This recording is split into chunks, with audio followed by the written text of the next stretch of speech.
Gentlemen, we did it. A year late, we finally got the podcast going. First off, everyone, thank you for joining the Unfair Fight. I'm your host, Jon Murchison. I'm CEO, founder of Blackpoint Cyber, and a former NSA guy as well.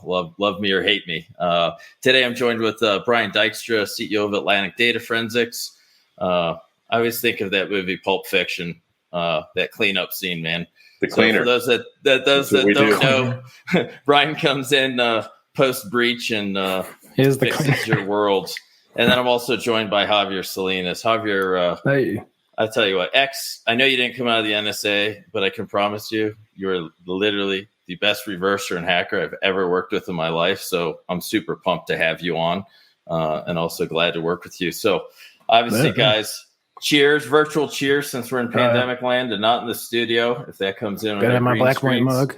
Yeah, and a little shout out to Virginia Distillery for supplying literally the best U.S. single malt. Courage and conviction, right? Heck yeah. So, well, let's get this thing started. And so, for the audience, the plan for this podcast is we're gonna kind of have a few themes as you see this go on over the year. The first is we're gonna have some tech talks. That's kind of what we're doing today. We're gonna talk about trends, attacks we're seeing. Obviously, what we do every day is we're trying to stop these things. We're trying to stop Brian Dykstra from coming in and having to fix something we missed. We also want to cover some areas of vulnerability research, right? As we get pushed, moving towards a more a cloud-first environment, and I think we're going to see a lot more hacker focus on application security, looking for exploits, vulnerabilities, APIs. We're going to talk about a little cyberwar. That's fun.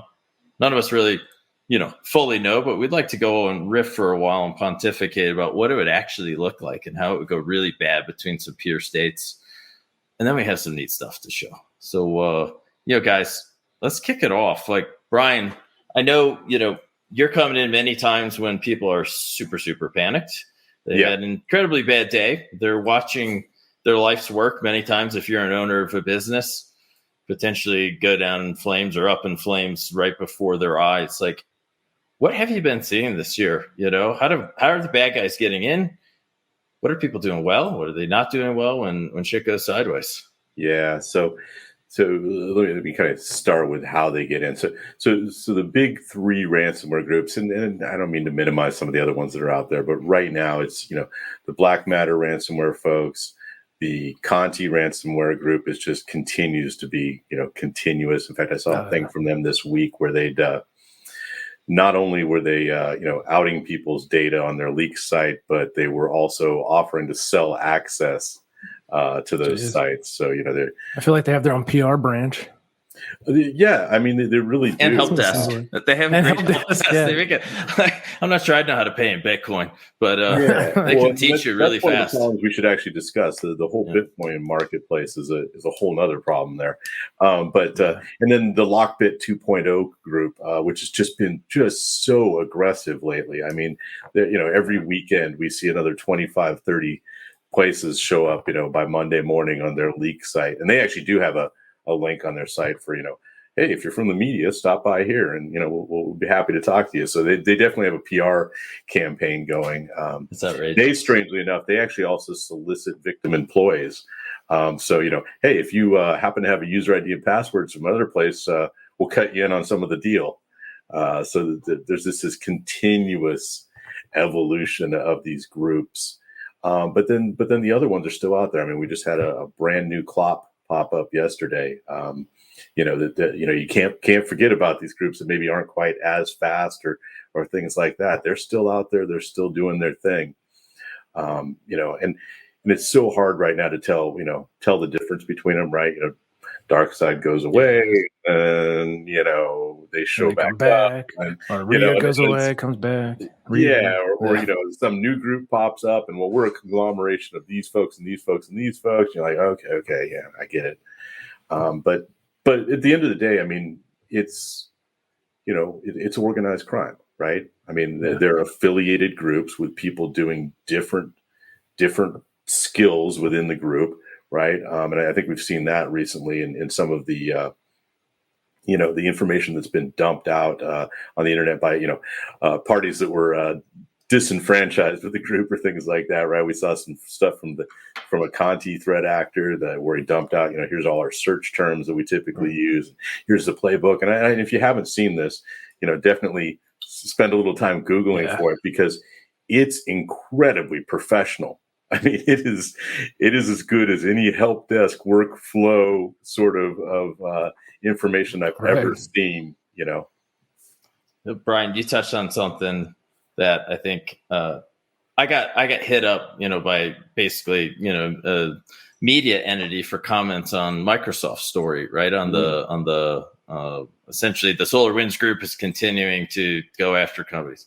Yeah. Okay. I'm sure that's surprising to nobody, but the reality is my comment to that is, of course, a nation state is going to continue to pursue all avenues to gain intelligence or influence over, whatever their objective is. But the area that isn't talked about, I don't think, is when you have a cyber operation that gets merged with a human operation, right? And when you get human-enabled cyber, it is diabolically effective. And one of the challenges I always see in our kind of community writ large is folks are on LinkedIn. They write about the types of products they administer. They join groups. Like there's a group out there for like the cybersecurity professionals for critical infrastructure. Yeah. Like I couldn't think of a better target list for nation states to go at. Like these are the guys that might catch you, if someone's gonna get in. And that's an area where I always thought it's like it needs more coverage when we're talking nation state. Now, granted, the ransomware guys, they're just starting to do it, but job ads, boy, they're incredibly insightful. Well, I think we saw that there was a report on that this week, wasn't it?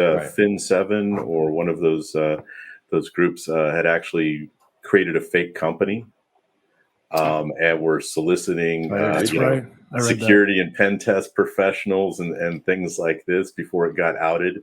But it was actually a threat actor group. Right. They just like copy and pasted like 5 other people's websites. Yeah. So, I mean, it's constantly moving forward like that, just this, continuous evolution. And it's, you can kind of see it from the old way it was handled, but, to some of the newer tactics where they're, stripping all the emails addresses out of, whatever data they stole. And then, to take that opportunity for the victim company to control the message, they go ahead and just email everybody that they've stripped out of these big email sets. And some people get 5 and 6 emails, but it goes to your partners, your grandma, everybody that somebody's emailed now is getting a notification that they've been breached and they've got your data. Whether that's true or not, they don't care. They're just trying to bring more pain on the companies. There's no question. It's maximum pain, maximum speed. You touched on one thing about these groups kind of rebranding, and it reminded me of something. And you mentioned Lockbit, 2.0, whatever 0.0. Very aggressive. Very aggressive. We just stopped these guys, actually. I know. What was interesting, and I think a lot of these groups, operate as affiliates. Someday I'm going to get one of these ex-ransomware guys on our podcast.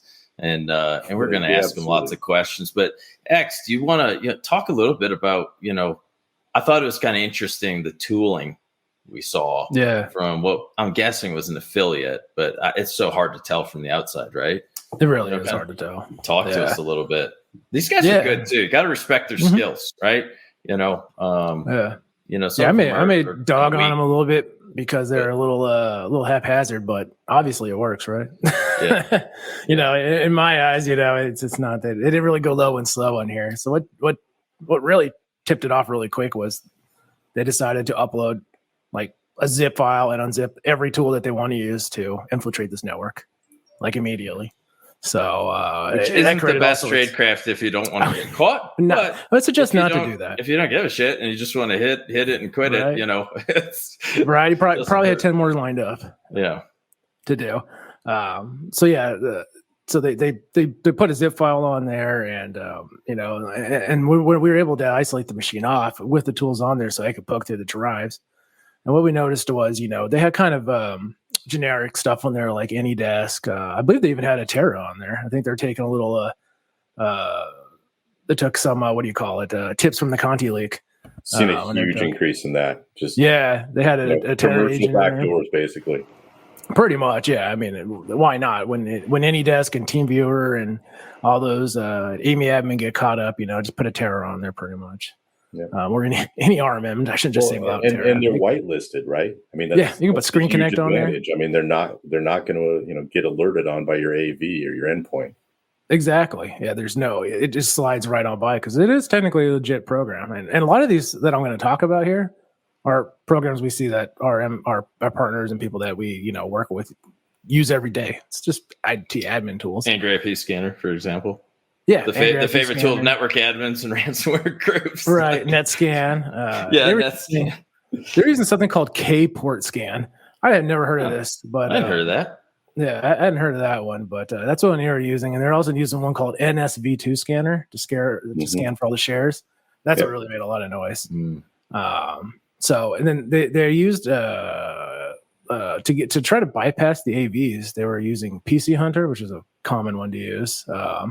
They were using YDark, which is one I don't see often used, which I thought was interesting. It's YDark. And then another one called HR Sword, which I didn't come back to anything. I just might not have seen it. And those were every single one of these tools, they were one of them, YDark, they pulled down from GitHub, and then the other ones they put on there, but there are a lot of tools that have a lot of support docs in Chinese.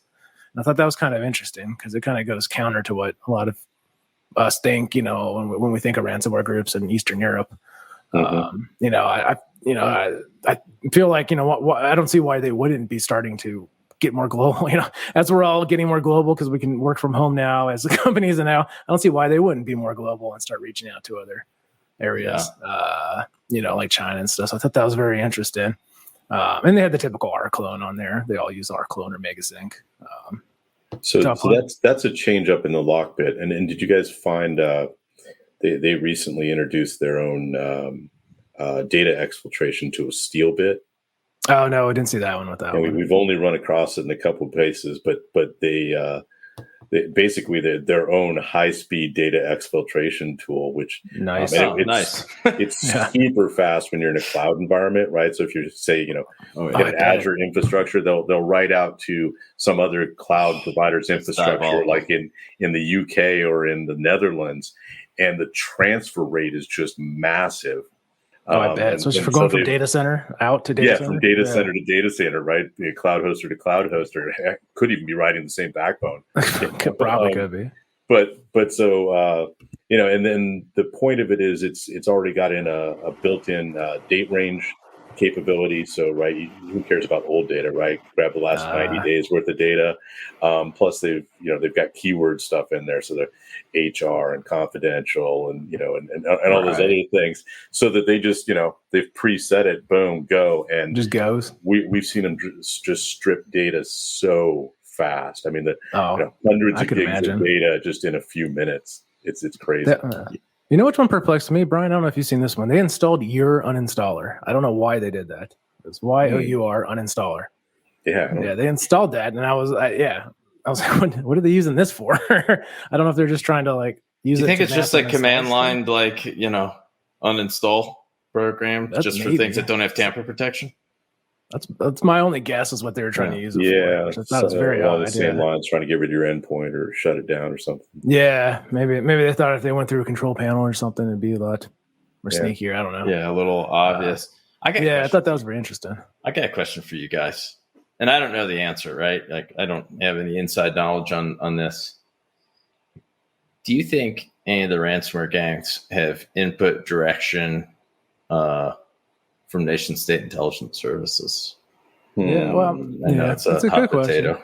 It's a hot potato. I mean, it's interesting. You got to think about it in this way. If I'm coming out from the outside in, they are exfilling a lot of interesting data.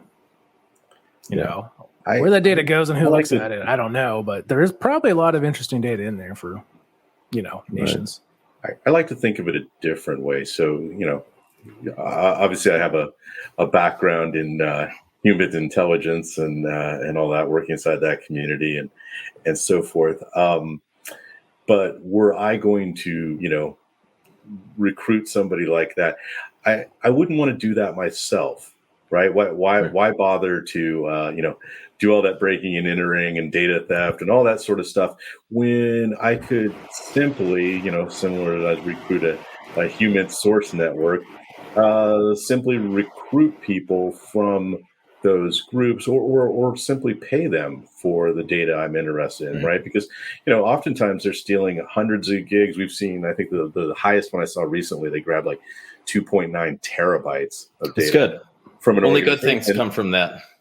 Right. So why do that myself if I'm a nation state threat guy? Why not just develop a source network of those people, offering them some money for access to that sort of data. And that way I keep my hands clean as far as having touched anybody's network. I'm not giving up any of my tradecraft, things like this. Don't steal what I can buy. Right. Yeah. I have and there's going to be a market. There is a market for that, but that's obvious. If they can make a few dollars more, why wouldn't they? One of my theories, and this is just a theory, for everyone listening, like the data is one thing. I kind of feel like, top tier nation state, their job is they're in the data gathering business, whether it's via any means possible. It doesn't matter. If it's of a strategic objective to them, they need to get it. Human, SIGINT, human combined, ELINT, it doesn't really matter. The thing, though, that really struck us is leading up to our election, we had a 2,000% in the 3 months leading up to our election, a 2,000% increase in responses. That meant bad guy in network, evaded AV or whatever automated tools, which, they do a great job. But so what did hackers do? They shifted so much live off the land. So you're really trying to figure out is this good IT administration or not? It went wild, going after municipalities, going after healthcare institutions. Of course, you're in, had the pandemic stuff going on as well. And then part of me looked at it and I said, if I took a step back and, you're trying to mess with the country pretty hard, because by the way, it fell off the cliff the day after the election in our customer base, at least. And then December 27th, don't ask me, this is just our view into it. It went back up and it stayed steady state at the same level since. And when I look at like, how do you influence and mess with the democracy and free press? We got several things going on here. We have forms of media where when you show interest in a topic, it's naturally designed to feed you more interest, which is a great echo chamber. Man, in information operations, you couldn't beg for something better, right? Because all you need is about, a lot of truth in your message and a little bit of bullshit, right? And so when I take a step back, I look at, boy, if you want to continue to disrupt our economy, disrupt our logistics, you let your ransomware groups go wild, hitting hospitals, municipalities, buildings, financial institutions. So that's one arm of continuous economic warfare, if you ask me. The other leg to this is continuous disinformation push, right? And that's where our method of communications, our method of news, it's an extremely effective way to create division. I mean, this goes all the way back to the 80s, where the Russians, like I think one of the examples, correct me if I'm wrong, I'm sure the internet sleuths will correct me if I'm wrong, but I'm pretty sure they planted a story in an Indian newspaper that the U.S. created the AIDS virus. We might laugh at that and be like, that's ridiculous. That went wild in parts of the world and they believed it, And so when I look at the ransomware, like sometimes I think it's less about the info because I think they're fully capable of getting it. And many times more, it's about a continuous disruption, continuous, disruption of how we operate through disinformation where we don't know what to believe anymore. And then the third pillar to this, and this is where, maybe I don't have any like real insight into this, but it seems as though there's a pretty aggressive targeting of officers around the world in key locations. Some call it the Havana syndrome. It doesn't surprise me from a technical standpoint that it's possible. That, to me, I would call covert action. Standoff distance, non-attributability, and you can just, plant these seeds of discontent and let it rip. I don't know. Maybe I have my tinfoil hat on, but it feels but that's standard everyday intelligence work, right? It is. I'm not going to directly attack that target myself. And think about this: if you're a ransomware group operating, in any of those areas, whether it's Eastern European countries or Asian countries and things like that, where there's strong security forces, part of what might allow you to continue to do what you do is cooperation, right? Yeah. Just like there's been some great stories published about from the Nigerian email groups, scamming people and stuff like this, where they talk about like for every $1 million we take in, we keep about 30%.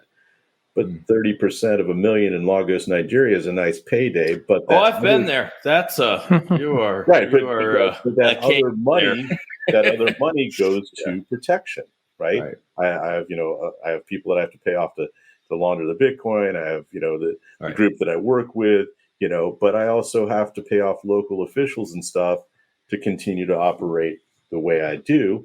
But that's part of the cost of doing business, right? Yeah. So we shouldn't be surprised by this, right? It doesn't take a huge leap to go, well, yeah, if I'm operating in a country where there's that sort of, situation going on, look, we'll let you guys, continue to operate, do what you do. It'll be a friendly situation, but here's a list of companies we'd like you to take a look at. Here's a list of places we'd like you to actively, to work on. You can still get paid, do all that want. Maybe there's even a bonus plan in there for you. Yeah. First person that gets into any one of these companies, I got something for you, right? Right. I know. Who doesn't want the payday? And you get the Nigerian hacker trophy. It's funny is you literally touched on something. I was like, duh. We named this the unfair fight for a reason. Yeah. Whether it's intelligence operations, special operations, like who wants to fight toe to toe? But you see when they do it, they're both whipped up. You always want to fight a fight where they don't see it coming. I mean, heck, case in point. I don't know if you guys read the article from like last night. Magically, in Iran, it seems like they have I just read about this today. It seems like they have like a gas card. And I'm guessing this is like the government's subsidy, way for people to get gas. Someone seemed to have taken that entire gas network down hard last night. Not only that, there's messages, I think, on billboards saying free gas at this location. I think that's called the unfair fight or bringing the unfair fight, whatever you want to call it. But yeah, I mean, we should not be surprised by this. I think the one thing I'd like to see is I'd like to see our mainstream media do a much better job at covering it and not just saying, oh my gosh, look what happened. Like, we should not be surprised by this stuff. This should not be surprising in 2021, that multiple countries are going to try and weaponize information against us. And, the greatest single, kind of platform to do that is the internet, right? And our social media platforms. It's kind of a no-brainer. It's, I don't know, X. You see this every day. I know, right? I talked the other day at dawn on me. I was like, man, I just realized how desensitized to cyber events. Probably with Brian too. I am. I know. So when you see laughing about it, please don't take this. That we don't take this serious. We're dead serious. Yeah. We just live it every single day. Every single day. Hourly sometimes. There's a cyber event that we have to deal with. So it's just kind of like second nature to me. But on the other side of things, it's not. So we typically but it happens. See 3 or 4 a day. Yeah. And every Friday for us is ransomware day, right? So calls usually start around 4 or 5 in the afternoon, and drain into Saturday morning. Our most busy time is Friday 6 p.m. East Coast to 6 a.m. East Coast Saturday morning. That doesn't mean we don't get stuff every day, but that is the busiest time. Yeah, that's when like the real stuff happens more than some other stuff. I should say. Well, it's all real. I should say that's when the more advanced, more interesting stuff happens. I should say. Yeah, rather than the one-offs. Yeah, but I think the idea of using ransomware groups as a tool or as a stalking horse for an intelligence organization, I mean, that seems like an obvious to me. I don't know why you wouldn't. I mean, I know that's why I always said that. They have so much data, right. I mean, human collection operations revolve around establishing a large network of people that do things for you, so that I never have to do anything at all. other than Right. manage my source network, avoid getting Right. caught by local security police, things like that. And so the broader, the wider, the more people I have out there, or even second and third tier away from me, the better. Or cyber operators, right? Like networks of cyber that operators, would just be affiliates, whatever. They get to do your dirty work. One more way to do that, right? To separate yourself from the direct conflict with. And all they have to do is a couple token arrests, right? And breaking up a criminal gang, and it's like, cool, we're listening. But this brings to mind another one, and this one hits really close to home for us, right? Because obviously, like this show's not really about our business, but obviously we're around a 24/7 operation, and Javier, who obviously we call X, calls me, and besides when we're playing guitar together, because we both love playing guitar, he only calls me with bad news. He's trying to call me with better news. I try to call better news. Yeah, it's like our customers in the Grim Reaper. Yeah, you're pretty much the Grim Reaper, so I appreciate that. But the Friday before the 4th of July, he calls me and he goes, "John, I'm almost positive Kaseya VSA has a 0-day exploit hitting him, and we need to take like crisis response team." Yeah, and there's a couple of things that stepped away. Obviously, we had barely any impact because we went and took all those servers offline as fast as we possibly could and found them really fast. Luckily, we have all this data to work through quickly. But the thing that struck me is like, there's a couple things. One, unless someone corrects me, I haven't seen any evidence of the victims in that breach had data exfil where that data was used as part of extortion. Because we all know it's super rare these days to see a ransom attack that doesn't steal data first, where they threaten, hey, besides not giving you the key to decrypt your computers, we're going to leak your data all over the net. They didn't do that. They went immediate. They went hard. They hit everything. And it was right before our freaking Independence Day. Yeah. So you can't tell me I really think there's more to that story, because if they did it smart and they used that exploit and they got in those platforms and they stole data across hundreds or thousands of orgs, I don't know what the total impact was. And thank God Kaseya took their cloud down. I got to give them kudos. Everyone loves to just rag on victims, but the reality is, in the heat of the battle, they did it. We didn't know if it was cloud or on-prem during that, right? We just didn't. You don't know. Like, we just figured this out.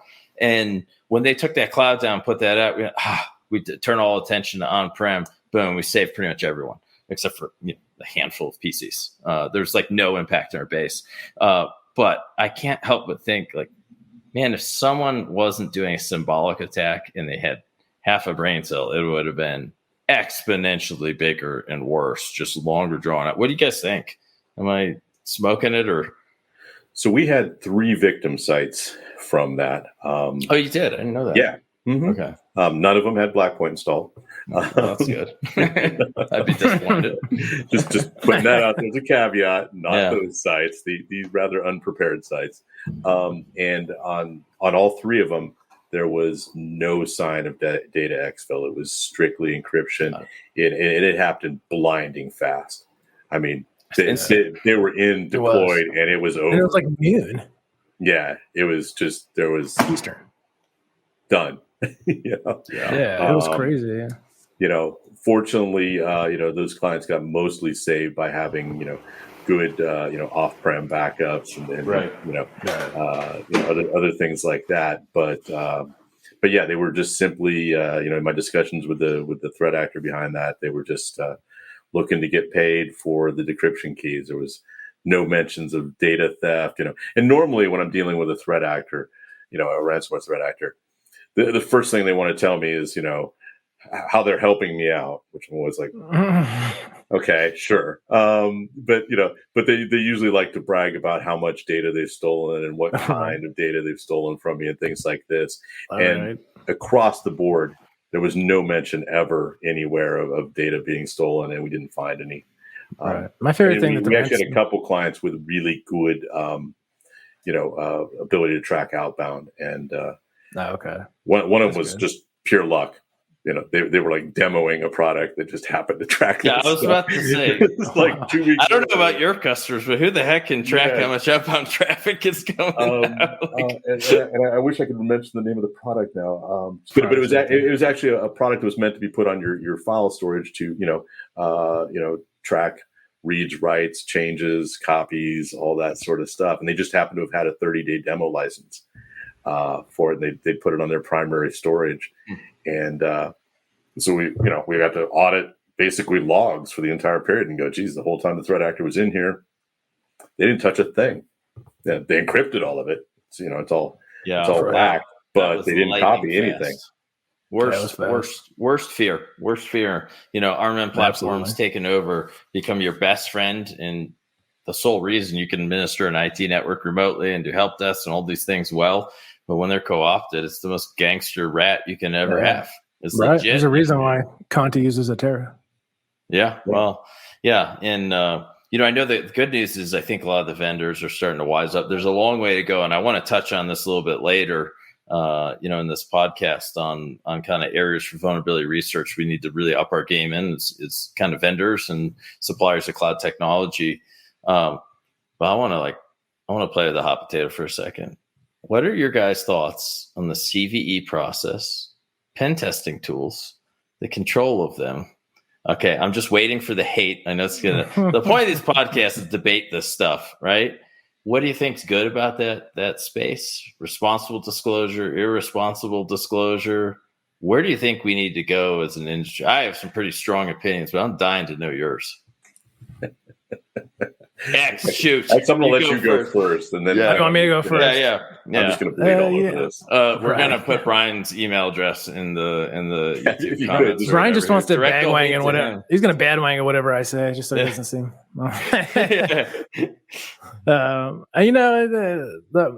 So I would say the idea of the CVs and all that, it's on the right track.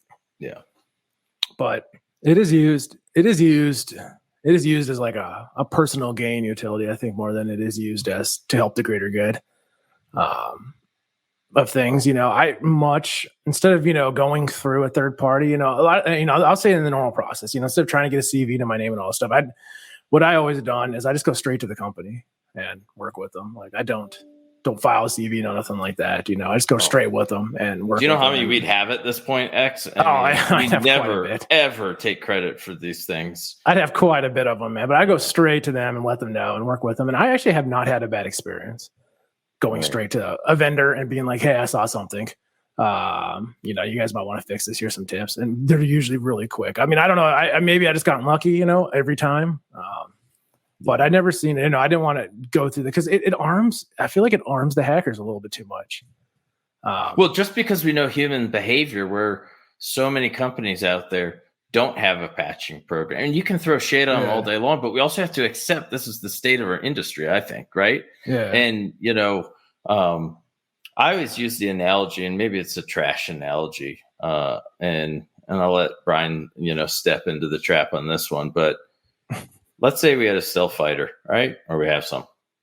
Let's say we know darn well, we got an issue with our radar absorbing paint or some angle on this. In these circumstances, you can find the plane.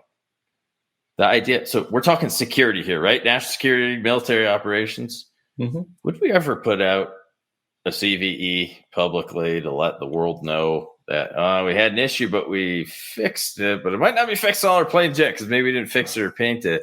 And one of my biggest issues is 99.9% of what we stop every single day are pen testing tools that largely came out of the US or Western Europe that have been repurposed. Cobalt Strike, I'm looking at you. Yeah. Show me a ransomware group that isn't using Cobalt Strike right now. Jeez. I mean, it's literally like all of them. Right. And so we do this for the greater good or pen testing. But I think the issue is we can't do enough greater good pen testing, vulnerability management. And we have a huge skill and knowledge disparity gap in our industry where by the time we put these techniques out, the bad guys are weaponizing and using them right against us. And so, one of the other crazy things is we have an insurance agency. I just had to go get fingerprints the other day for Florida. to resell someone's insurance product. Yet I could probably, heck, I saw a company the other day. They took a weapon, they took an exploit that was out there, made it better, and the bad guys are using it.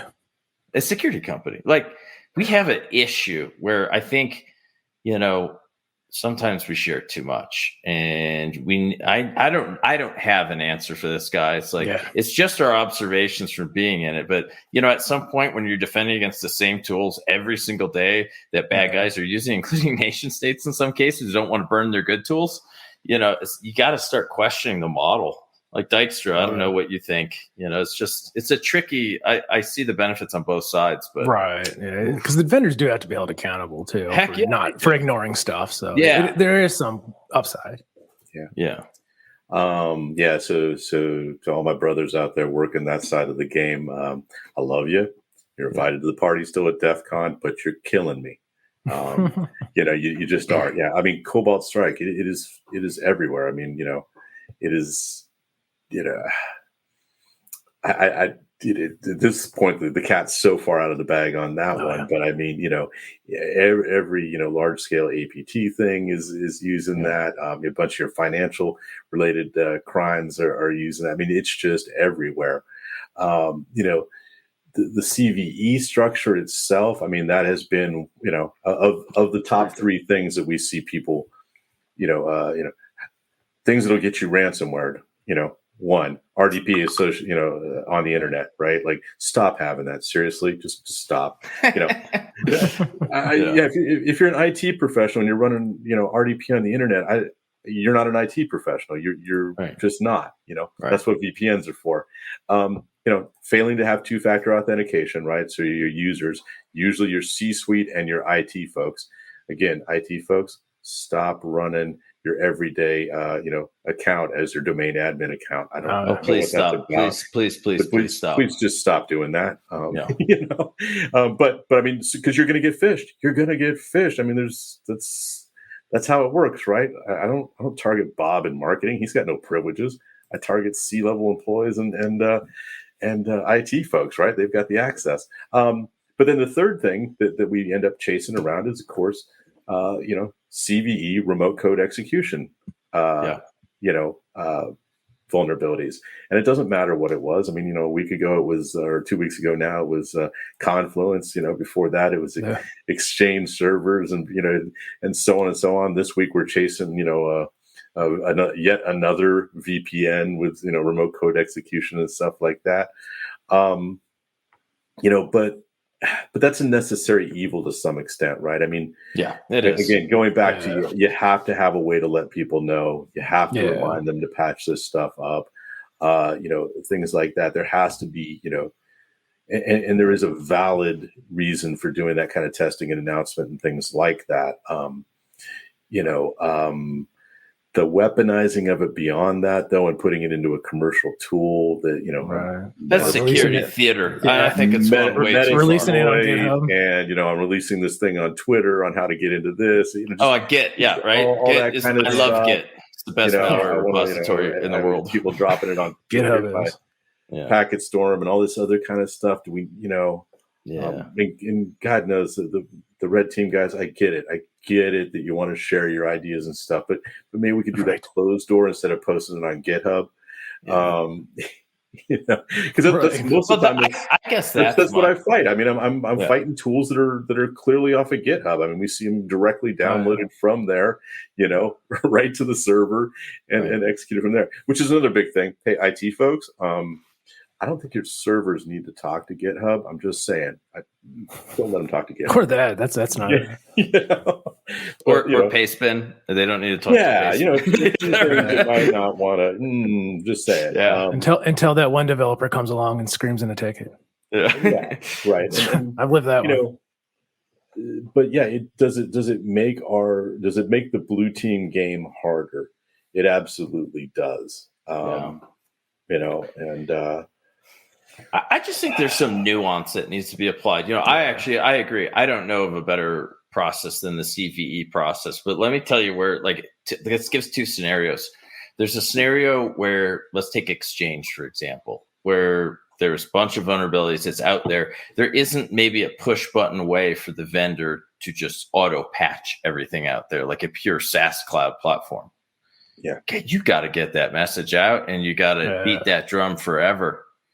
You have a cloud vendor, a researcher finds something, and a responsible researcher will come to you and say, hey, we found a problem in your platform. You need to fix it. Listen, I feel like I got to give you 30 days or whatever time you want, reasonable amount of time where someone can fix it. And the folks that I know and the folks, that I don't know that are in that space, the vast majority of them do that. The vast majority, because I love this industry. Here's the ones I have issues with. The ones that so this is something where there's no users out there that have to do anything to have the patch fixed. It gets auto deployed and it's good. The act of making that what you found was fixed into a CVE, so you, the researcher, get the EPEAN. Gotta love that gamer term. So you get that. So you get that street cred for getting the CV out. We all know there isn't a product out there, if you look hard enough, that you're not going to find issues with. And when you kind of like crack the door open a little bit, it leads off into tentacles of other paths you can go down looking for other vulnerabilities or exploits. And I think the biggest challenge there is that truly in the interest of the security of the end customers? Because when you go down that path, there can be a time to boom that you just can't overcome sometimes. And so to me, I always just think there needs to be some nuance. And this is one of the challenges when there's like zero controls and it's the Wild West. You get totally different behaviors where some people are so interested in having their name out there. I mean, man, there's some pen testing frameworks that, oh my gosh, I love the guys writing it because their work is fantastic. Yep. However, I never saw those techniques prior to them releasing them. And now I see them every day. That's challenging. I'm not sure that's good. I'm not sure. This is tough. I don't know the right answer. It's a tough one, yeah. How many years have we been chasing PowerShell Empire and its spin-offs? Right. And by the way, the devs on that, mad respect, really good work. However, thank you for making us defend against that every day. But that and the variants of that, and the, slightly rewritten versions of that, well, that's the issue. They get riffed on, right, by the bad guys. But I respect the people that do it. All the guys that I know doing that work are 3 times as smart as I am, on a bad day. Impressed. But the flip side of that too is I know that a lot of them, they go to these companies, these commercial organizations, and say, "Hey, we've found this problem with your product." Yeah. They're also a business. They'd like to get paid, right? Yeah. They're looking to make a dime on, hey, why don't you bring us on? We found these 3 problems, and these are pretty freaking serious. Why don't you toss a little money our way to help you, further secure this product that apparently has got some issues with it? And I know from experience working with these folks that oftentimes the response you get from the companies are just they don't care. Yeah, now that is bad. And I've personally received, I've brought people vulnerability data. You have a problem, and then a day or 2 later, I received a cease and desist order from some attorney telling me to stop hacking their network, and I'm like, I was trying to give you an update, right. So just the response that corporate America provides to that sort of things, and the lack of response, quite honestly, that they do for that is kind of crazy. One of the 2 big talks at DEF CON this year that really got wider than the cybersecurity community attention. One of them was a really nifty exploit for dynamic DNS in the Azure environments. Which again, the group that found that problem worked with Microsoft, well ahead of time, let them get it patched, all that sort of stuff. Did all the right things to get that out.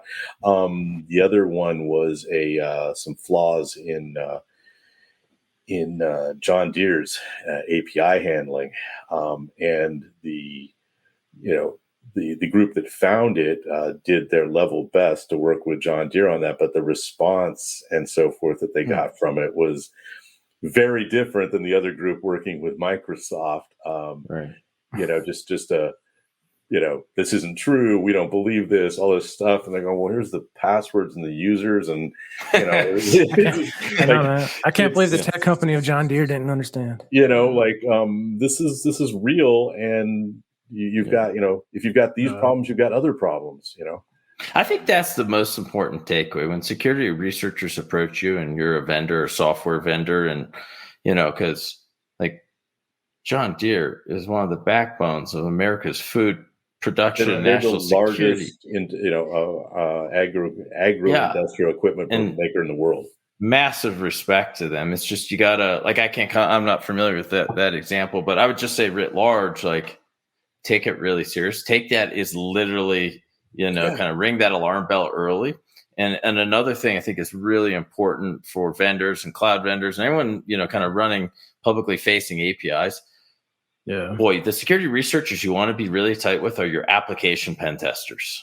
Your guys looking for code execution techniques, just in, kind of foundational security challenges, because that can be the difference between a global event and not in some cases. And so, and especially our blue chip companies in the US, I mean, as far as I'm concerned, they're an element of national security. And, they can make, or a single person can make a bad decision, but it's our job to kind of help wrap our arms around them and help them get to where they need to go. Definitely cease and desist letters from lawyers are not helpful. It's a bit much. Did you hear about that, the guy that found a problem with the HTML on like Missouri's website?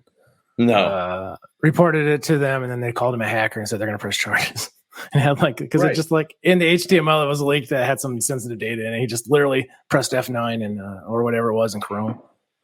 Yeah, and that would not be hacking. And he was doing them a favor. Yeah, I've personally made those calls, right? Like gone through people's directories, looking for the chief information security officer, or the the CIO and stuff, and with a wad of data that belongs to them, going, hey, subsequent to another investigation we're on, we found a bunch of your user IDs and passwords, or we found a bunch of data that's most definitely yours because it's got your name on it. Right. The responses that you get from them are crazy. Just this isn't true. That's not real. I'm like, well, is your username this? We haven't had those issues, Brian. I'm like, so maybe I have my own view into this world, but we found a horrific vulnerability in a big cloud security camera platform, and I'll never name it. Right? Called the CEO. He took it. He understood it. He listened, thanked us, and it was fixed a couple of days later. Guess what? No harm, no foul. Guess what? We didn't have airports and tires. Security camera systems getting taken over. Like that to me feels like I feel like we did the ethically right thing. They did the ethically right thing in response. And that's how we need to be. And, I guess at the end of the day, like the biggest challenge here is how do we create tools to allow security practitioners to find legit holes that a bad guy will figure out at some point without straight up so oversharing that we're making it complete consumption. We're making the bad guy's job easier, and then in turn our job harder. And I don't have a good answer to it. And boy, I'm not a guy that's going to jump up and down for regulation because it's usually implemented so poorly. But it's just there's got to be a better way. We got to think of a better way. Right. I don't know it. But speaking of that, areas of vulnerability research. Right? Let's just talk like endpoint agents, SaaS applications, you're kind of a pro in this stuff. Where are you seeing areas where we really need to up our game? Right. And obviously we're not going to out any specific vulnerabilities we've seen, that we haven't shared privately, but just like big picture trends. I can see that the trend lately this year has definitely been firewalls and VPNs. It really shows how much you need to, monitor your external risk with that side of things. If we're going to go on the network side of things, because, geez, And I can understand too. Sometimes, coming from a network background like you, John, sometimes I can understand about being apprehensive about patching my firewall. It's a lot of work. But oh my gosh, that's like in a router. That's like the scariest thing in the world. It's working perfectly. Exactly. Good luck. But good luck touching this and jacking BGP up and right. But my thought is too, if you are that apprehensive, and then there's more fundamental issues than an exploit going on when it gets to that sometimes. But I can understand the apprehension. I've been in the shoes many a times before. What about Can I make a pitch on the VPN side for just a second? Yeah, go for it. Again, let's call it PSA. We need like Stream Deck buttons so I can highlight you right now. This is for all my IT and network people out there. Please, for God's sakes, click or find that button in your VPN that passes the real source IP address through the VPN to whatever the destination is. Give your friend Brian some sort of logs to work with in the future. He doesn't need that natted IP. No NAT. I don't need to know that everything came from your VPN.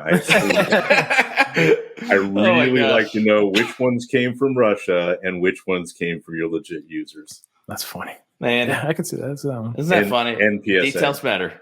That applies to Citrix too. Just saying, Citrix Farms. There's a little button for that.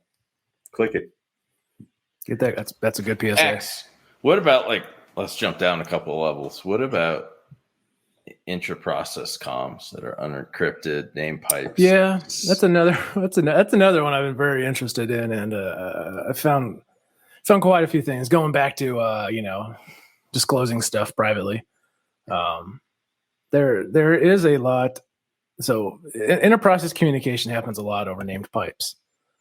A lot of people don't know. I wouldn't say they don't know what they're doing. They just don't understand how the name pipes work that well, and they don't understand that there's permissions. There's a lot of stuff based around this things, but the easy mode is just to let everyone and everything have access to this name pipe. Well, if, in that case, then someone could put anything they want on a name pipe, listen on the name pipe. A lot of private weird stuff happens on name pipes. It's like a message bus between processes. You can really, really gather information as just a normal user. Like credentials. Yeah. Or pretty much credentials, or you can maybe make a certain program run a script, a system, because that's what that program does, is run scripts. Yeah. And so that's been a big interest of mine recently, kind of auditing that, because it's nothing, you don't really see much details about that kind of stuff out there. It's not super cool, but it's not weaponized yet, I guess. Yeah. Maybe that it's out there and I'm giving people ideas to look at all their name pipes, but no, this is like this, and the G's in this space know about it. It's just an area where I think it's a little bit of an oversight, I think, in modern development. Would you say it opens up the door for new kind of jump up, privilege escalation techniques? Absolutely. So, really, we put this out there because I think it's an interesting space for vendors to just double down. If I could see, what I would love to see, I love pen testing, right? I love red teaming. I think it's fantastic. The challenge is many times I think red teamers are so hamstrung on the rules of engagement when they go after an org. They skip certain things that are actually really hard as the bad guy. And then they do certain things that are like whatever because they can't go all the way, or, half the time, a lot of exploits like blue screen freaking machines. And so they can't throw them. What I would like to see is a lot more interest in the application penetration testing side of the world. Because I'm not just talking about double click and burp suite. I actually like doing stuff. That's a higher level skill set. Your pen testers that can do application testing. I agree. One, it's more expensive. It takes time. Yeah. I agree with that one, because I even struggle with that stuff sometimes. I'm not the best at the web stuff. I can reverse engineer anything, but when it comes to the web side of things, it's definitely a different challenge. You're right.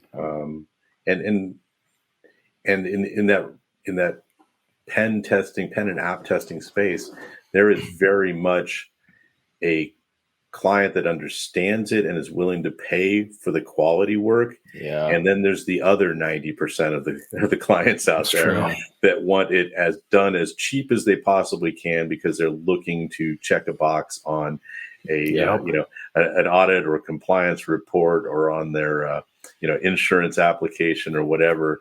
So they're not even going to look at the results. They just they're looking to check that box that they got it done. Yeah, I wanted to talk about this because as folks watch this more and more, know it's our first podcast. I just want to plant that seed that this is an area as we go more cloud, we go more distributed agents. Yeah, this is an area vendors need to look at closer to get ahead of everything. I mean, it's used in Metasploit, it's used in Cobalt Strike, it's used in regular SMB connections. I mean, it's everywhere. Yeah, no, it's it's an interesting space, X. I'm glad you've been digging into it a bit. I think it's good, and this is a perfect place for those out there. Like, this is the time to privately talk to those companies because here's the deal: you can't give them the standard. I give you 2 weeks to unapp this. It's not even that hard. Yeah, at least give them some tips. Sometimes they don't even know how to fix it. To be honest. Yeah, I mean that's the truth. They don't know, or they're insecure about saying they don't know. Yeah, right? Exactly. And maybe that's why I've had better interactions because I can, because I'm one of them. Take a while to fix. Like, imagine if you had 5 million agents out there, and you had some of these issues. And someone has a gun to your head. You got 2 weeks before I CV your ass and get all the credit. But I can't fix it in 2 weeks, or I don't know. CVE your ass. Yeah, CVE your ass. Hashtag. Yeah. CVE your ass. So I think that's an interesting area. So again, to my legit red team brothers out there, I know you give them a lot more time than that. Yeah, there's some good ones. There's good ones out there, man. But it's like a Twitter. It's that vocal minority that takes over. There's always some thrill seekers out there. I'm looking at you, some security companies. Yeah, I just think it's important to have an honest discussion.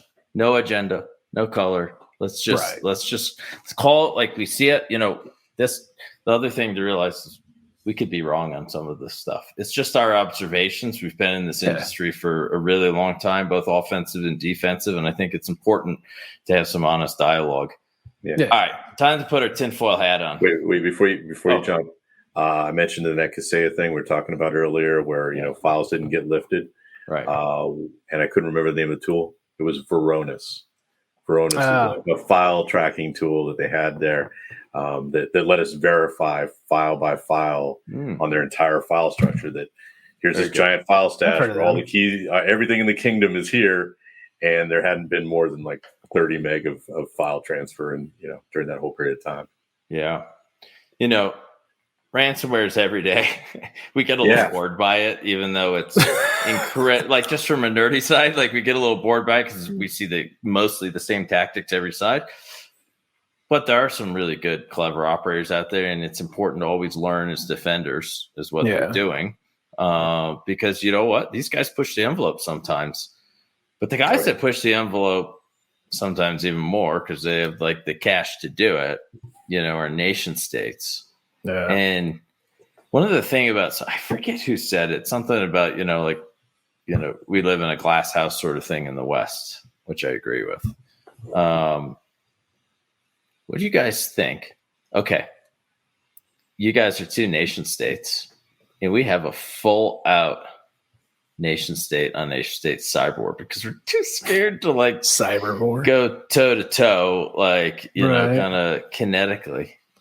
How do you think it'd go down? What systems? What platforms? Am I involved or not? Sure. Yeah, you can be a good guy or bad guy. I don't care. We're gonna own. That's a good yeah. But because I worry that the West is much more susceptible. That's a good question. Because just the way our logistics systems work, just-in-time production, just-time delivery. Yeah. I think we know what enables that. It's networking and networked applications and IT. Oh yeah. What areas do you think we need to as a country? I mean, we can see from the pipeline attack. I think it also depends on what my goals are, right? Because unlike, and I despise this word, kinetic warfare. I think you should just say shooting at people. Kinetic warfare. That's just global. Is that the PC word? I say what you mean. We're going to kill people. Maybe that's not always your goal in a cyber warfare environment, right? I mean, if you go back to that whole, warfare is nothing but the failure of politics, right?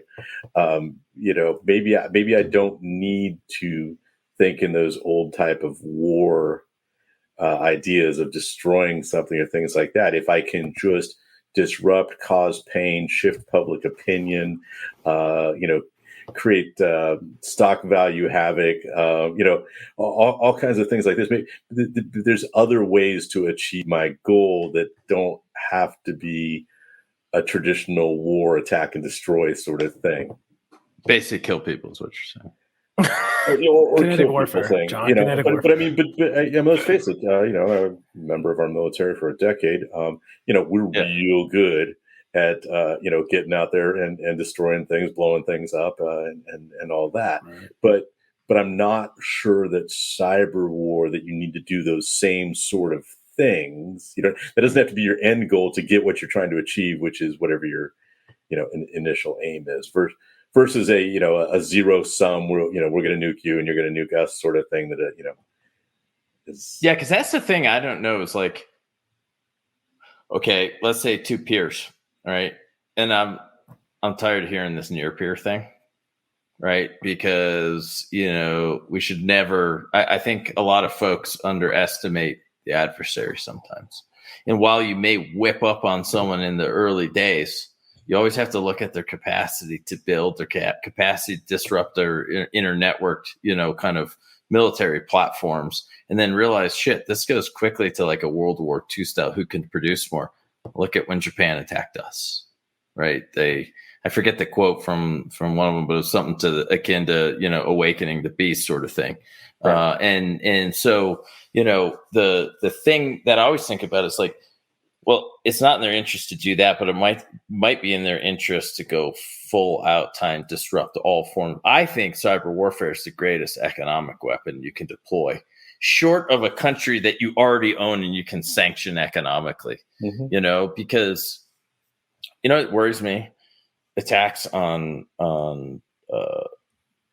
mobile platform providers, internet service providers, core infrastructure. I'm seeing way too many articles coming out of China on BGP attacks. I'm an ex-network engineer. That scares the freaking shit out of me. Yep. Because there's been a lot of fishy route hijacks I've read about. Yeah, there's route hijacks, and boy, you can go so farther, so much deeper, and you can do all that stuff. Well, and Facebook being down a couple of weeks ago, right? And that's true. And all that. I mean, what was that? That was an internal routing, mess. That for 2 days kept that was kind of interesting, right? They couldn't even get in because their badging systems relied on DNS.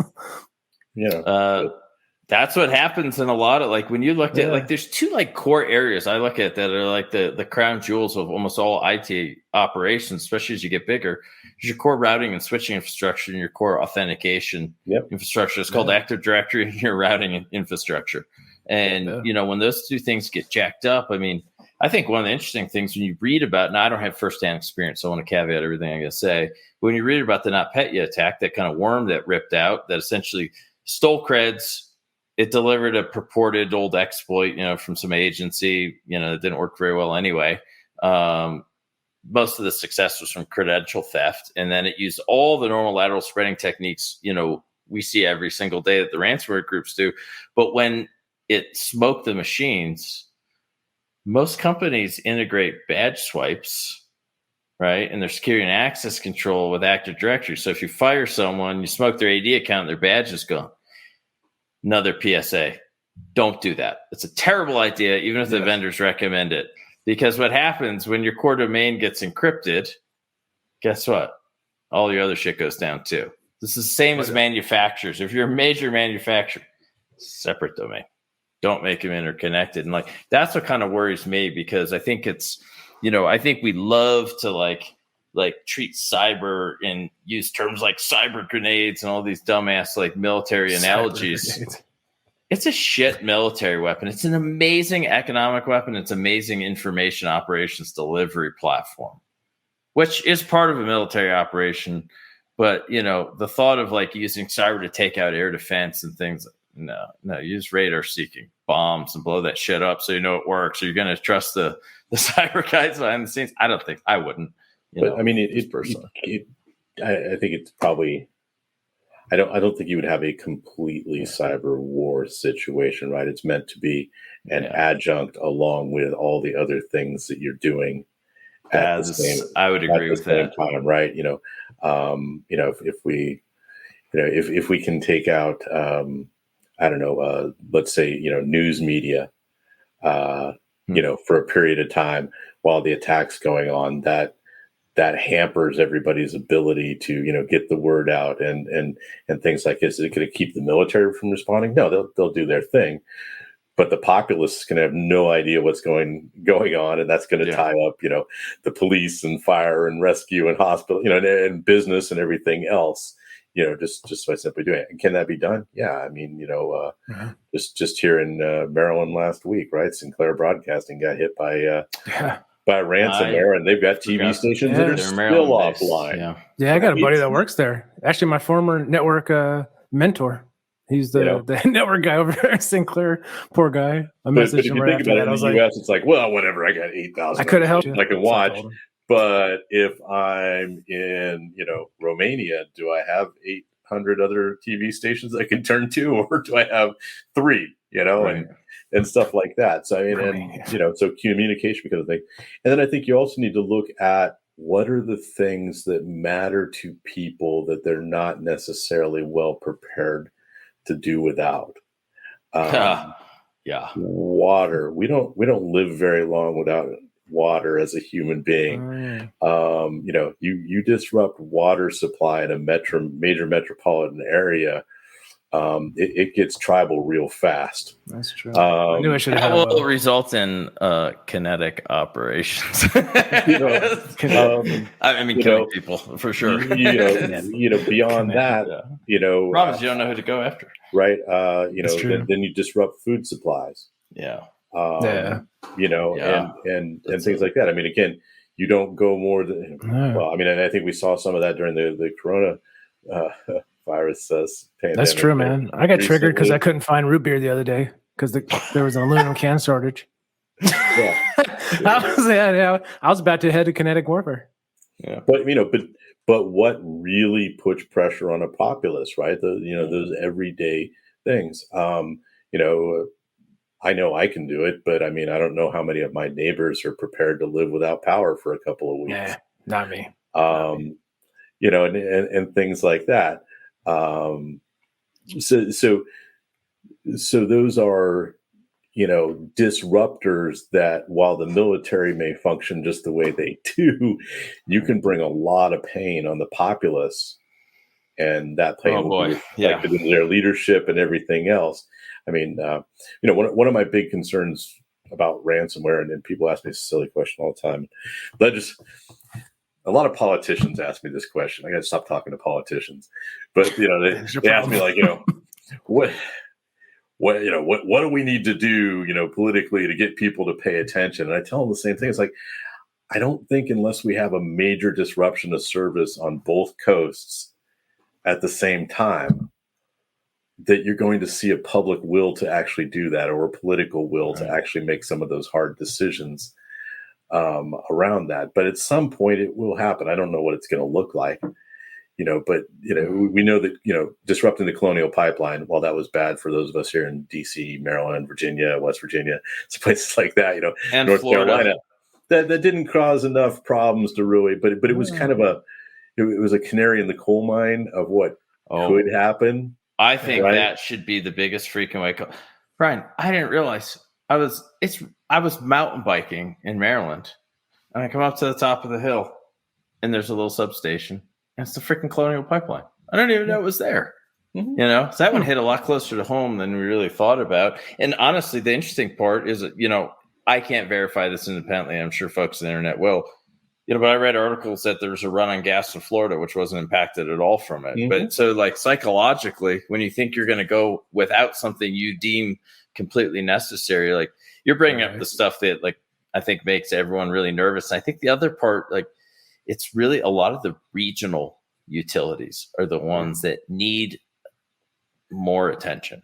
But so that's where a nation level cyber war, they could figure that out. They could, do the planning and the mapping and what'll create the largest scale disruption to achieve, like I said, again, whatever the goal is, because again, war is just, politics gone wrong. Sure. Is what are we trying to achieve? But they have the ability to do that kind of analysis ahead of time to get the biggest impact out of it. Right. And speaking of nation state, Brian, I think we have some. This is ancient; it's not being used, I don't think, anymore. So, and we're not going to attribute it to anyone. But X, do you want to show a little bit of what reversing of some nation I love the state? show and tell portion. Here's some show show. and tell. Yeah, Here's some show and tell. Yeah, for sure. Go for it. Let's see if this platform can handle the screen share thing. Let's see what happens here. I'm sharing my screen. Yeah. So for reference, this is a particular tool set that we caught years and years ago. I think it's shared, right? Yeah, it is shared and tiny. We're going to talk about some an interesting tool set that we found on a client a little while ago. Years ago. Yeah, years ago. It was one of the more interesting side of things. When you don't see Cobalt Strike, you kind of like perk up and get interested. That's how I always see everything.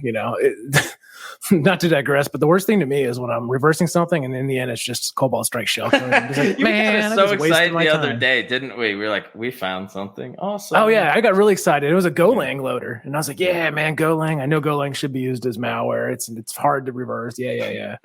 And I look at it and it just loads Cobalt Strike. I'm like, my gosh, everything ends in Cobalt Strike. Trust me.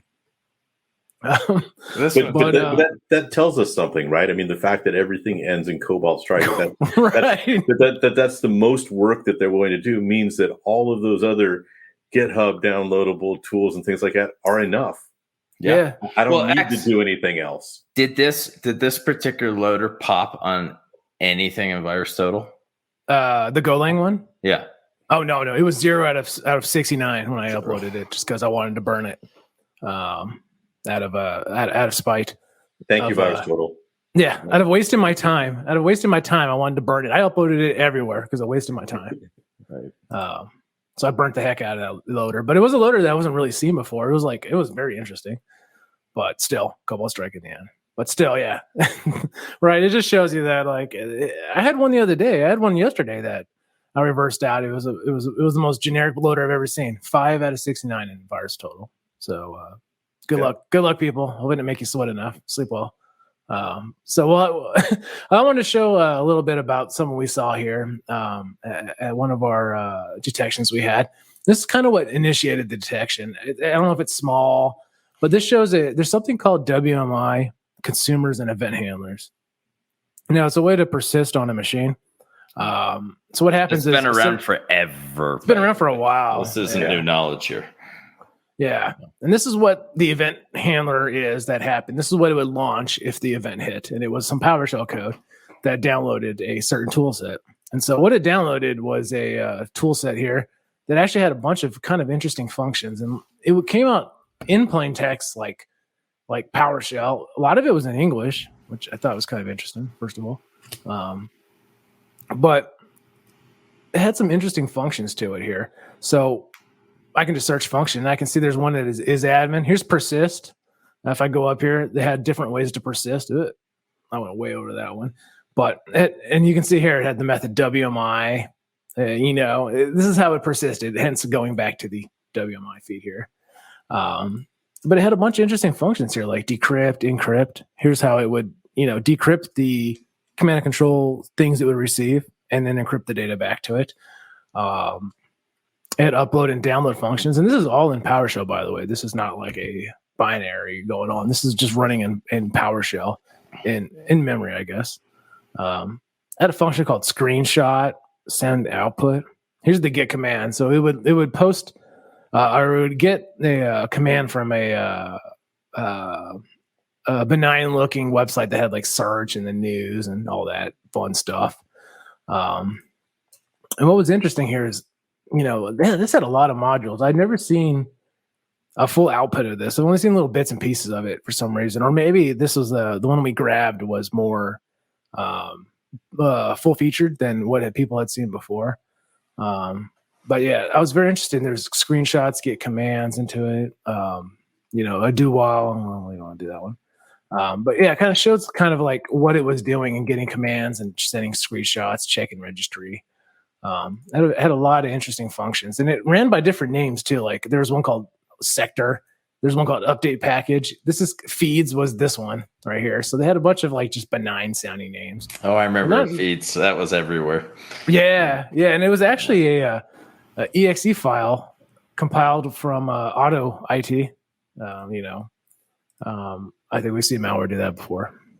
That would actually install this, which would then grab this. So it was, a multi-loader. It was a auto IT binary to a WMI consumer that pulled down this PowerShell tool set. So it went multiple levels here to do it. And it actually started like this. So I'll just let you guys know what it looked like if I want to look at it. So it looked like garble at first. So this took a little massaging to get down to this. It wasn't the easiest one. And what also was interesting is like, this is how they persisted in the machine. This is actually a screenshot from a product. They were using LogMeIn as their access to get in also. So they had two ways to get in. Like a backup, right? Yeah. That was their backup. And they put it in syswow, and they named it Apple Computer Shells 32. But this is that. And you can see them saving registry keys and looking for credentials to exfil out. Here's the folder that it was in. And as you can see, it was shell 32. It has the LogMeIn icon right on it. So I thought that was interesting. And they had a service called Windows UI Cred Dialog Controller that persisted as LogMeIn. And I didn't see much information about, this PowerShell loader in this group using LogMeIn as kind of like a backup or an initial way to get in to kind of put down. So they could have just got in and logged me in. We were installed post this happening.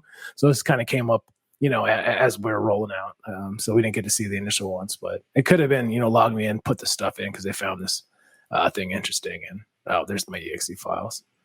They also used RPivot too, which is a utility on Brian's favorite GitHub, which lets you proxy RDP into a network.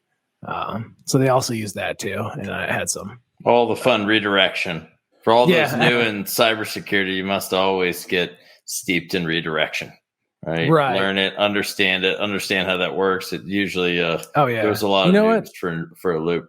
I agree with that one. There's a lot of tools out there that will use tunnels and redirection like that. That's very, very powerful. I can't remember the one. I ran into a pen tester once that we caught that used. I can't remember the old one. FPipe. It was FPipe. Been around for a while. It was FPipe. I can't remember the one that. Someone recently did a pen test on a client that we had, and we saw they were using some type of redirector software, and it was kind of interesting. Put it out that way, but I thought it was interesting. So that's kind of shows you, what a PowerShell, like a custom PowerShell, piece of malware, I guess, looks like, and it's all encrypted over the wire. It's reaching out to HTTPS. Good luck. Good luck with your IDS. This didn't pop on any anti-malware platform at the time. At the time, not at all. All right. So, the point of showing this is just kind of that, this represents like, what a nation state would build. That is a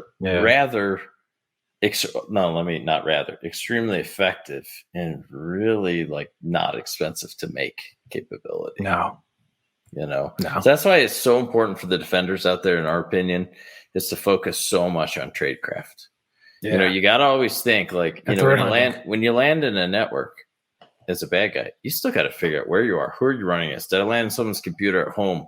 There's so much you have to figure out, and it's not all about the malware, right? The malware many times can come last, and nation states love to put, kind of their throwaway tools to get C2 going, and then they'll bring other things down over time. Ransomware groups, it depends on the group. Some, like, we saw with the Lockbit guys, or just they were going hard, right? They just want to get some and win.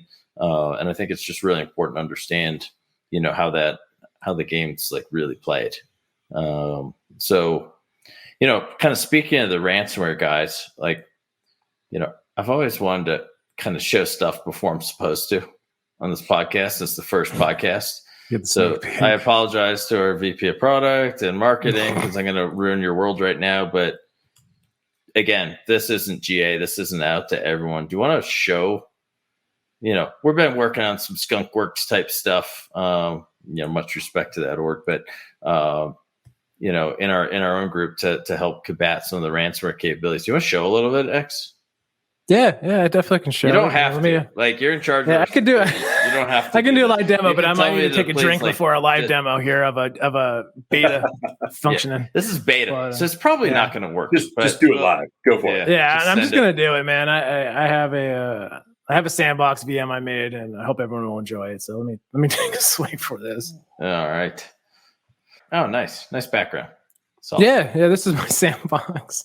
This is what I use. This is what we use to test a lot of stuff in because it makes me laugh. We have a new functionality to kind of combat ransomware execution. We've done a lot of testing on it, as have I, and I just kind of want to show. I'll just give you guys a sneak peek of what it looks like, and then even in like a in our dev environment, what it looks like when something like this happens. So I'm going to first I'm going to connect to a VPN because I'm not giving away my IP. But I'm going to move over. So I got some ransomware ones here. Honestly, you can call it about any one of them. I've done a lot of testing on this as is right now, so I'm not super afraid. But let's go with our. I have a demo ransomwares here. Let's go with Hive or. Let's go dark side. So I'm going to put a dark side sample on my VM here, and I got our recent agent running here. I'm going to have to rename this ransomware because I have procmon up to show the impact, and it's only running on the ransom executable. This has our latest agent on it. That's in this is really beta, and I want to run. This is dark side. I'm going to run the dark side ransomware and just kind of show off some of the capabilities we have at live. New capabilities we'll have at live detecting ransomware. Let's go. I'm going to run this as administrator. And we can see that we've had some hits here. I have this lock to write file so you can see what it's written to and what it's hit. This is the dark side ransomware. I had to rename it just because of my filter here for process monitor. I shouldn't have launched it out from Explorer, but that's fine. That's entertaining. Yeah, that's entertaining here. I launched it from Explorer and locked myself out here. This is not how it usually happens. This is gotta love the live demo, but it's fine because you can see here that we got an alert into our product that there's been a ransomware detected called it's Darkbit, but it's ransom.exe. The process has been suspended. Take note of that. And it also saw some funky PowerShell going. Now, if we look back at here, you can see that it only affected nothing. This is all the files that ransomware wrote. This is all the ransomware right here. Just some junk on the C drive. It doesn't even matter. I still got my pumpkin spice recipes. I still got my cat pictures if I didn't lock out explorer.exe here. I could have done it. That's what happens for double clicking. I know I had that open for something. I was going to say the reason why we decided to suspend the process and further, kind of incorporate our isolation automatically is because we want to, if someone, we're talking about this is last ditch effort. This means we didn't catch it somehow. It's probably open RDP to be honest. And our agent's running. We want to isolate the machine and suspend the process because it kind of gives it a better way to run in for forensics. Yeah, or a zero-day RMM takeover, right? X? Yeah, or a zero-day RMM takeover. That was our kind of, Sputnik moment to say we need some extra backstopping because we have, a good track record exactly on stopping the corporate takeovers. But we want to make sure the drive-by stuff, the one-offs, or the worst-case scenario where legit products co-opted and it's instant, instant ransoming in mass. Absolutely. So this time I'm going to use Hive this time, just to kind of show off another one. I'm going to launch it from here so it suspends, this process, not my Explorer.exe. So we'll launch a Hive sample here. Hive takes a couple seconds, to be honest. But like I said before, What we're trying to do is, I've seen a lot of products out there, they'll just kill the process. Well, you don't want to kill the process because there could be stuff in memory. There could be a bug. There could be something written to disk, as you'll see with Hive, that it might be interesting in forensics. Like, the keys, the private keys in memory. So we don't want to kill the process because that might leave something unrecoverable. Rather, we did that for Brian. Yeah, we did that for Brian. Rather, if we suspend the process and we suspend its execution, it preserves its memory, but it stops its execution. Now, this is something a little bit different than you've probably ever seen before. And so we can see it started smacking some files here, but our agent already suspended it. It barely hit anything here. You can see this is all it touched. Nothing. It didn't touch anything, and we've already suspended the process. This means it cannot go anymore. If I open it up, all the threads are going to be suspended, which means all the processes within here, it cannot happen. And you can see here, even if I look at my desktop, there's nothing even on there messed with. My cat pictures are good. I got nothing wrong here. Even this cool dinosaur cat never hasn't been affected whatsoever. We need a dinosaur cat. We did. I do. I don't know if this is animal cruelty or not, but a dinosaur cat. It's kind of cool. It's a legit haircut. Okay with that. It is. And you can see here on our product, we caught it again. We've caught ransom.exe happening. Process has been suspended. True. And nothing's been affected really. This is such a minimal impact to this machine. Like literally it just put down like a how to decrypt file, and it put down this key file. Very interesting, right? I think maybe someone in forensics might be interested in a .key.hi file. And that's the reason why we want to kind of keep it in a suspended state. It stops it from executing, doesn't encrypt anymore. Hopefully, we'll get to the point where we can get it into an auto isolate, and it doesn't, really affect anything because it's been stopped so quick. And if anything does hit, hopefully someone in forensics can take whatever's running in memory and maybe be able to decrypt the file. So it's kind of a new capability to have. We kind of venturing into the auto land of things, but I think it's very effective. And I've been really interested lately in the doing. I'm really interested in deception technology, but doing it correctly and not kind of like making it hokey as I've seen before.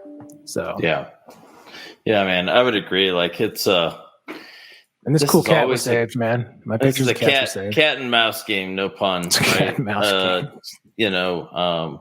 You always need to respect the skills of your adversaries. Always. Right. Never underestimate them. No matter how, poor you think they are, sometimes the simplest techniques can get you, you know. So we're pushing the envelope here. This podcast, Big Picture Guides, and I think we're about ready to wrap this sucker.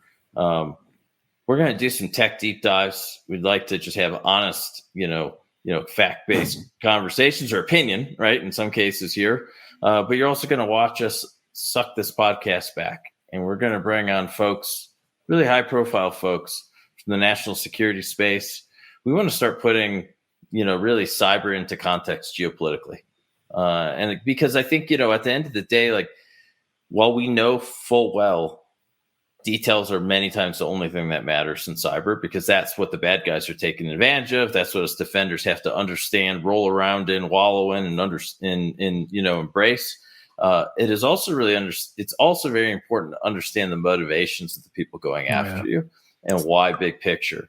And so this podcast, obviously this is our first episode, but we really want to work hard to kind of shine a light on how this game is played, because education is key. And the more educated we can be as a base, the more resilient we can be, because, we all just decide to, or most of us run a business connected up to this really bad neighborhood called the internet. And we need to learn how to live with it, and we need to understand it. And that's our hope, is to make this educational and not just purely self-serving from a business standpoint. So Brian X, thank you so much for being part of this. And just so everyone else knows, Brian and X are going to be the regulars on any of our tech segments, and we're going to bring a lot of other folks onto this show. So with that, gents, Javier, I want that version rolled into my beta. I'll take the beta on that. I bet you do. Ransomware stuff. You can send that my direction. You will have that momentarily. I'll ask the guys. You definitely appreciate this version. Yeah, I like how that looked. All right, guys. Well, that's a wrap. Thank you so much. It was fantastic. And for all those listening, this will be post-produced and published to all the major podcast platforms sometime next week. So look out for it. Thank you very much. See ya.